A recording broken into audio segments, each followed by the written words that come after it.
What's going on, everybody? We're in a little bit different setting today. You're in my dining room. Thought it would be a better place to discuss sleep apnea.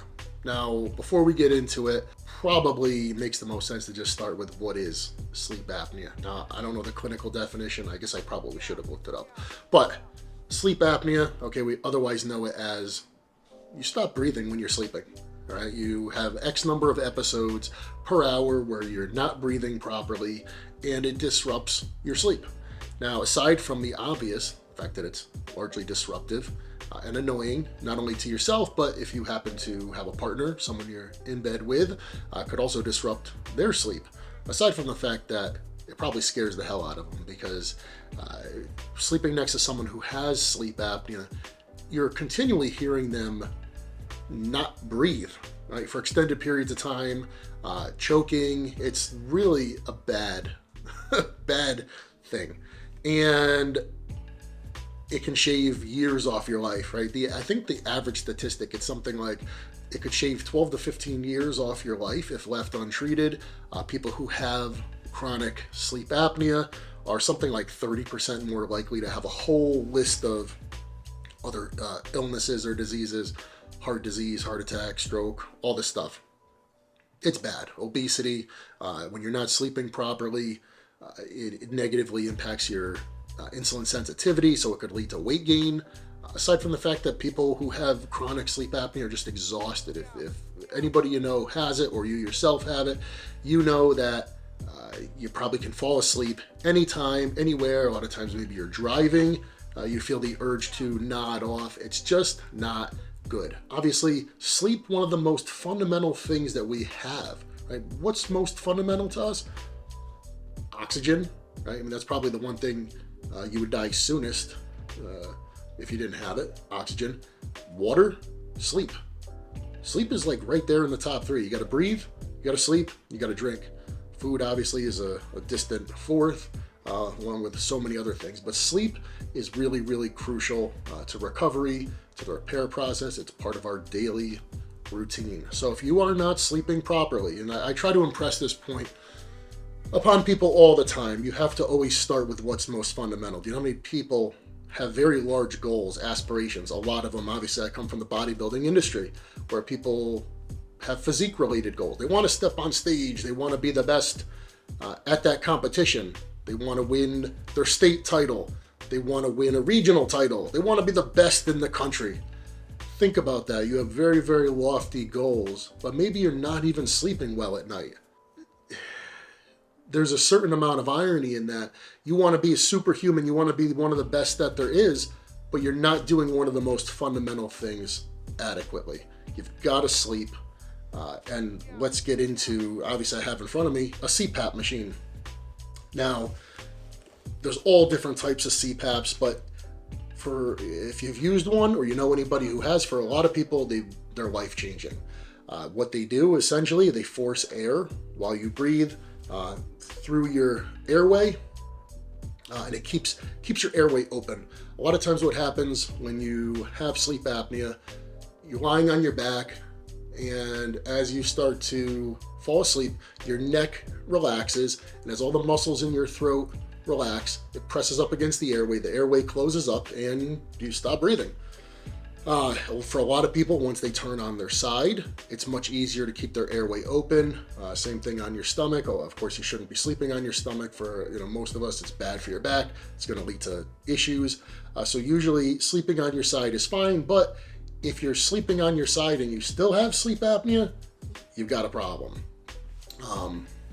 We tend to associate sleep apnea with being too big, right? Obviously, we see it in a ton of bodybuilders, but it could affect people who are within a normal weight range as well.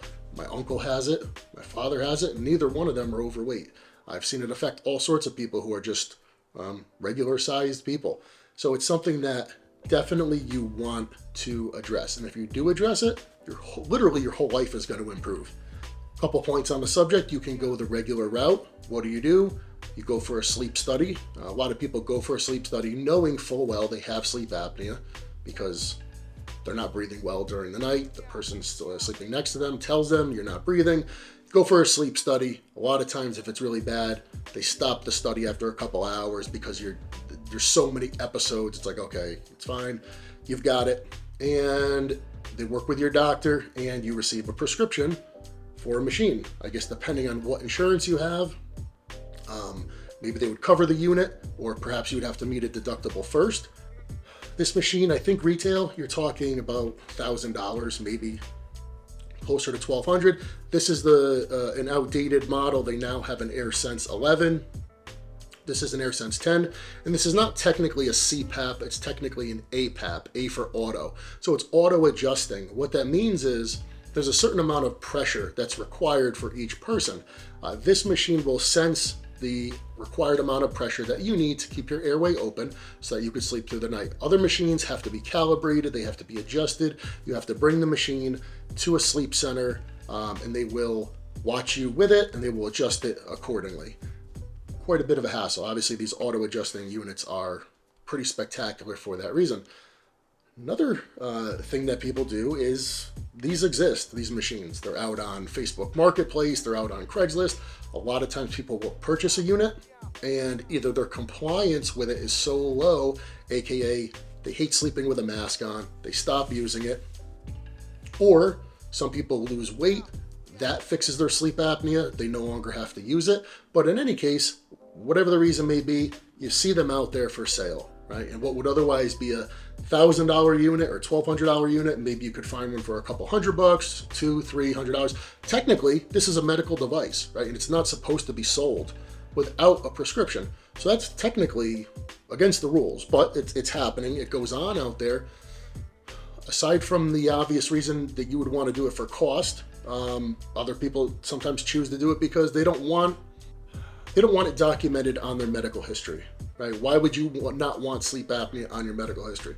Well, like so many other things, once it's on your medical record, attaining certain insurances could be very, very difficult, or if not altogether impossible, or just more costly, right? So in the case of something like life insurance, disability insurance, it may affect a carrier's decision-making process as to whether or not they grant you that coverage.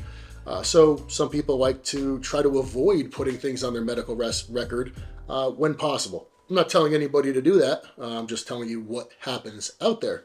So one of the things that people want to do if you do purchase a unit, obviously you want to be sure that it's clean because it's a breathing apparatus. Now in this particular one, this hose plugs in the back, and if you notice, it has these prongs on it because it's heated.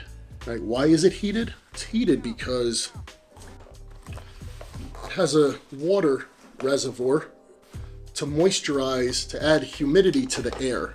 So this reservoir opens up, you put water in there, as you can see, has this metal plate, and it's heated, creates vapor, right? And it flows into this tube. So why is the tube heated? The tube is heated to prevent condensation from forming and sitting in the tube. Obviously that would be not a good thing because where there's moisture, there's the accumulation of bacteria, potentially mold. So by using a heated tube, they avoid that. Now, adding to the fact that this is a heated hose and the reason behind it being to keep bacteria growth at an absolute minimum, or hopefully non-existent, you want to keep this machine clean. You don't want to be breathing in bacteria. God forbid it cause some type of infection. Aside from keeping this clean, which if you're using distilled water, which it says right on it, distilled water only. Why distilled water? Distilled water is void of minerals, so you should get less mineral deposits in this. Even if you do get mineral deposits, they do make descaling solution you could wash it with. You want to take this apart on a weekly basis and clean it. Right? Now they make this stuff specifically, I mean, I don't know if it's necessarily specifically for CPAP machines, but it's for use in hospitals, and it's what they recommend you use to clean CPAP hoses and masks. This comes apart. You can pop this off and change it out. Okay, if you need smaller ones, I think they make even maybe an extra large one, I'm not sure. But that just pops on. So once a week you would want to take this off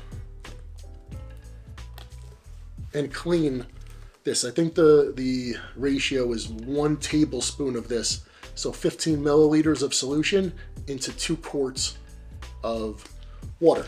Shake it up, fill a bowl with hot water, add it, and just let this soak. Leave it for a few hours. Take it out, obviously rinse it really, really well, put it back together, and you are back in business. So, point being, keep it clean. Oh, one other thing, obviously this comes with a HEPA filter.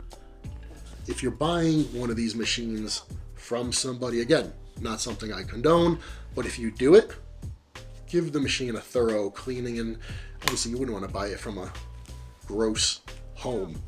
You'd want to be using it from somebody who they themselves appear to have good hygiene, and you know, their house, if their house is disgusting, I wouldn't want anything to do with it.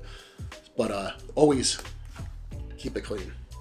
So this heated tube connects to this final bit of tube that runs into a mask. Now this isn't, I guess, technically a mask, it's what's called a nasal pillow. And as you can see, these go directly into a person's nostrils. And of all the masks that exist, this of course is the least obtrusive. All right, so just kind of sits in there, boom, you don't even really, a person wouldn't really know that it's on. And it forces air through here. So I could turn the machine on and show you.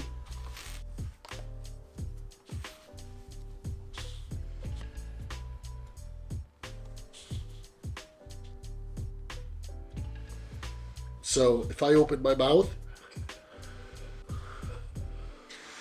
hear that?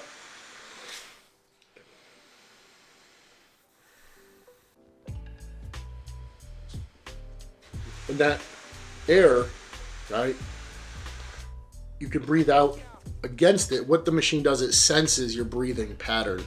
So you'll breathe out against it, you'll breathe in. And as it's pushing air in, it keeps everything open so that it can't close.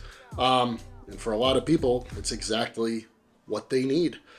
For people who do decide to purchase a unit like this privately, one of the things you would want to know is how many hours of use are on the machine. Now, the life expectancy on these machines is around 15,000 hours, although they could go for 20,000 hours.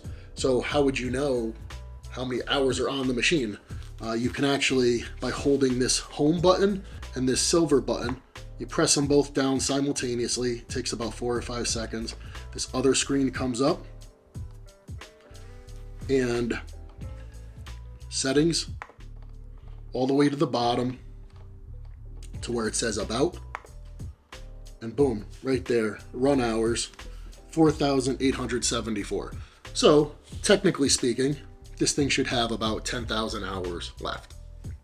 Considerable amount of time. If you do the math, oh, I don't know, figure 8 hours a night times 300 something nights a year, 8 times 3, so I don't know, 2,500 hours a year.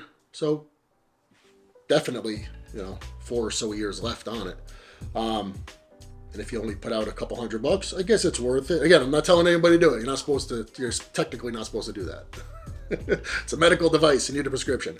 But yeah, listen, the bottom line is, if you have sleep apnea, you want to do something about it, all right? You do not want to let it go uncorrected. It's literally, I think is it worse for you than smoking? I don't know, it might be one of those things where it's like, oh, it's worse for you than smoking.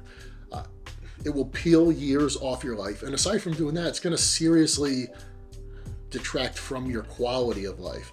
And everything is better, especially a lot of you watching this, because you're watching me, you're probably an athlete, a bodybuilder. It's going to make a massive difference. And also, for a lot of people who can't sleep on their back because they snore, because they can't breathe properly, once they're able to actually sleep on their back, because now their airway is being kept open through the use of a CPAP machine, everything feels better. Their lower back feels better. Their hips feel better. So guys, do yourself a favor. do something about it. All right, don't just live with it. I think that's one thing that bodybuilders are notoriously good at, is just dealing with pain and living with stuff, things that suck, because there's a lot of things we do that suck, and you just learn to live with it. Don't let sleep apnea be one of those things. All right, obviously I'm not an expert on the subject, all right, but I happen to know a couple things about it. So if you found any of this useful, then this video was worth making. As always, I appreciate you guys watching. Let me know what you want to see from me. Subscribe, comment below. I'll see you guys soon.